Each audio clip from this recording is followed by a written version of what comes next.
సిద్దిపేట జిల్లా కోహెడ మండలంలో శ్రీ శ్రీ ప్రతాపరుద్ర సింగరాయ లక్ష్మీ నరసింహస్వామి జాతరలో పాల్గొని స్వామివారిని దర్శించుకున్న అనంతరం మీడియాతో మంత్రి పొన్నం ప్రభాకర్ మాట్లాడుతూ కాకతీయ ప్రతాపరుద్రుని కాలం నుండి సింగరాయుడు పేరు మీద ఈ సింగరాయుని జాతర జరుగుతుంది.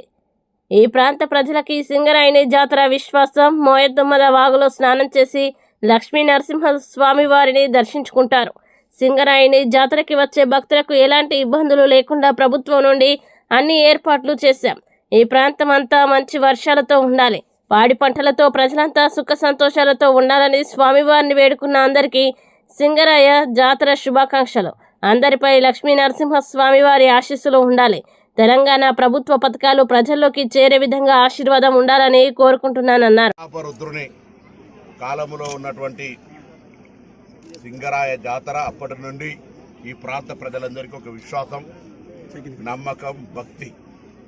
మోయతుమ్మద వాగులో స్నానం చేసి ఆ లక్ష్మీ నరసింహస్వామిని దర్శనం చేసుకొని ఉగ్రం వీరం మహావిష్ణుం జలంతం సర్వతోముఖం నరసింహభీషణం భద్రం ముత్యురు ముత్యు నమామి అనే మంత్రం చదువుకుంటూ ఆ దేవుడి ఆశీస్సులు కోరుకుంటూ ఈ ప్రాంతమంతా సుభిక్షంగా సస్యశ్యామలతో రైతులందరూ పాడి పంటలతోటి అందరూ ఆయురారోగ్యాలతో ఉండాలి ఈ ప్రాంతమంతా అని ఆ భగవంతుని ప్రార్థిస్తూ అందరికీ సింగరాయ జాతర శుభాకాంక్షలు. ఆ లక్ష్మీ నరసింహుని ఆశీర్వచనం ఈ ప్రాంత ప్రజలందరిపై, అటు తెలంగాణ ప్రభుత్వంపై, తెలంగాణ ప్రభుత్వ పథకాలు ప్రజలకు చేరే విధంగా ఆశీర్వచనం ఇవ్వాలని ప్రార్థిస్తూ అందరికీ మరొక్కసారి సింగరాయ జాతర శుభాకాంక్షలు.